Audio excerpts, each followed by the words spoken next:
Pues César, voy con estas situaciones que muchos pueden recordar en América Latina. Creo que a la cabeza viene claramente Panamá, 1989. ¿Cree realmente que por la cabeza de Donald Trump puede estar pasando la idea de una invasión o es más una imagen de fuerza para intentar presionar desde fuera? Yo no sé muy bien qué pasa por la cabeza de Donald Trump, nadie, ¿no? pero y a veces es difícil tratar de leer su comportamiento, sobre todo en política exterior.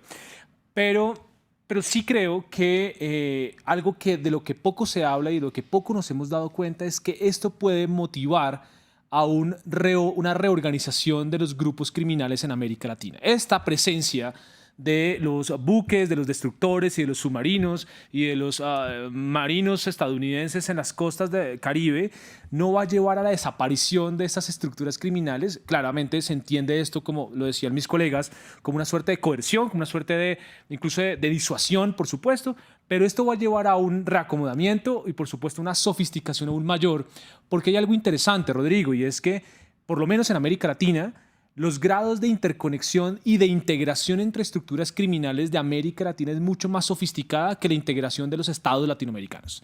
Y eso es fundamental advertirlo y es muy interesante hacerlo notar, precisamente porque la forma mediante la cual estamos acostumbrados a ver que la Armada, la Naval estadounidense, estaciona sus buques en los mares de América Latina nos podría llevar un mensaje de control marítimo, zona de influencia, una lectura mucho más geopolítica a gran escala, de pronto también leyendo un mapa del planeta Tierra como si fuera distribuido por zonas de influencia, pero también es cierto que esto podría desembocar o de alguna u otra manera en guerra de narrativas, también como lo decía Juan Nicolás hace un rato, frente a los gobiernos progresistas y de izquierda que van a invocar que esto es una intervención, inclusive con calificativos como invasión, por ejemplo, que no lo veo tan cierto, no lo veo tan por ahí, pero sí podría sonar un poco a recordar algunos espacios como los que tú decías de Panamá en el 89.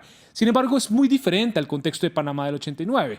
Panamá en el 89, el desembarco de tropas estadounidenses fue con 20.000 hombres. Aquí hay 4.000 hombres a 22 kilómetros de la costa caribe venezolana. Todavía no están en zona o en territorio venezolano. En este momento no hay violación del derecho internacional.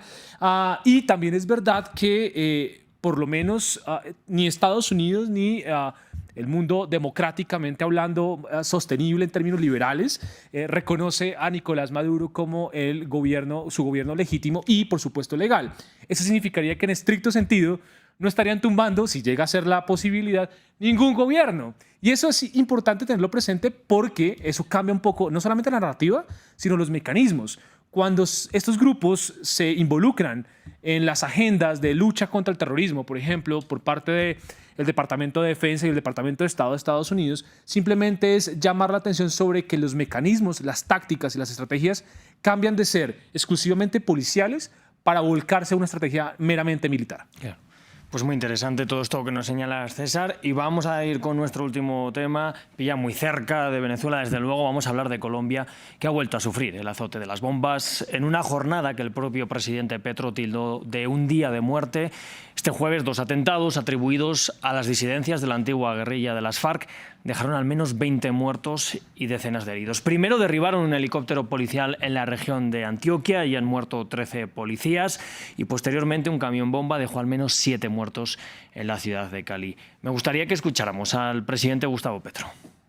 Lo sucedido en Cali nos muestra el paso de lo que se ha denominado las disidencias de Iván Mordisco hacia una acción plenamente terrorista. Me explico, no es lo mismo un combate entre fuerzas que portan ambas armas que matar civiles desarmados. Y en esa medida lo que acontece precisamente en Cali es un acto que irradia pánico en la población civil a partir de asesinarla y de manera sistemática, porque es la segunda vez que ocurre en mi gobierno, y de tener un alto número de personas civiles asesinadas sistemáticamente. Pues interesante lo que señala Petro. No es la primera vez que ocurre en su gobierno un atentado como el de Cali, ya ha habido otros. Pero esto puede ser ya definitivamente la puntilla para ese proceso que buscaba de la paz total, de la llegada de acuerdos de paz con los diferentes grupos. Parece que ha descarrilado por completo. Bueno, eso es una muestra de, digamos, de los resultados de una pésima planeación de la política de la paz total. Y tiene que ver con que no hubo ni rigor ni metodología para, digamos, construir escenarios de negociación con las estructuras criminales y con las bandas criminales.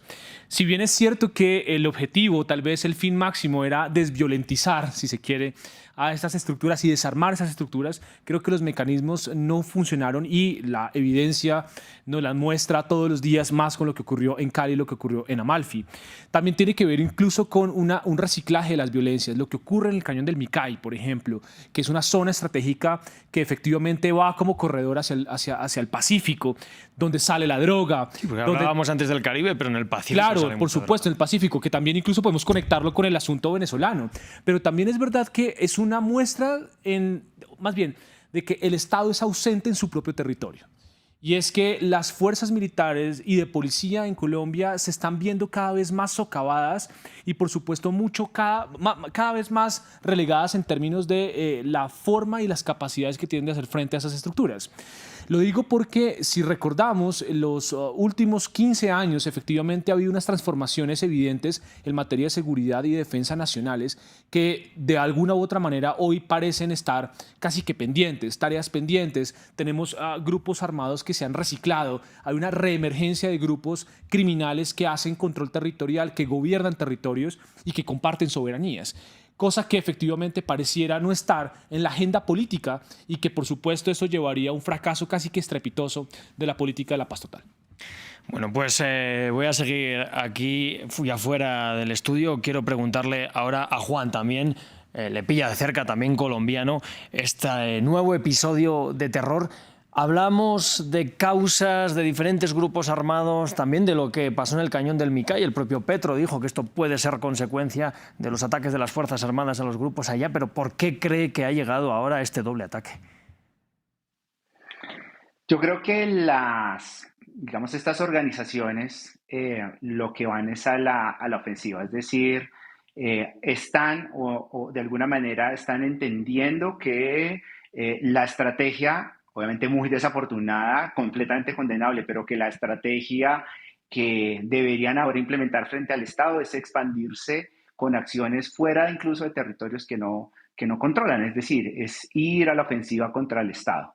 Entonces, pues en ese camino terminan cometiendo actos pues como tan despreciables como los que cometieron en el día de ayer y que pues por supuesto ponen en jaque al gobierno, evidencian precisamente pues las deficiencias evidentes que tiene esa estrategia también de la paz total del gobierno Petro, pero que también de alguna manera subrayan el hecho de que la situación relacionada, digamos que toda esta situación, toda esta exacerbación de la violencia, pues desafortunadamente no puede desligarse del asunto del narcotráfico y de las, digamos, rentas ilícitas que están asociadas a una cantidad de actividades además del narcotráfico, pero particularmente ese.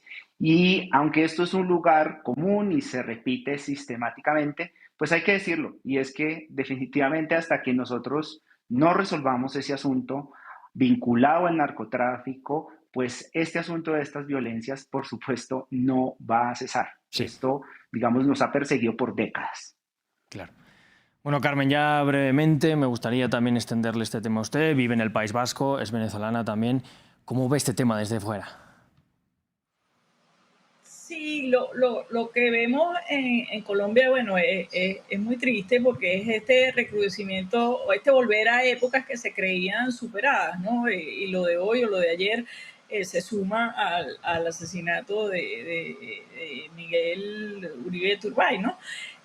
Y lo que vamos viendo, pues tiene que ver con esa, no solamente en Colombia, lo hemos visto también en Ecuador, lo hemos visto con esa transnacionalización del crimen organizado, particularmente en la región andina, y lo que vamos viendo es esa debilidad profunda del Estado en lo que es su razón de ser esencial, ¿no?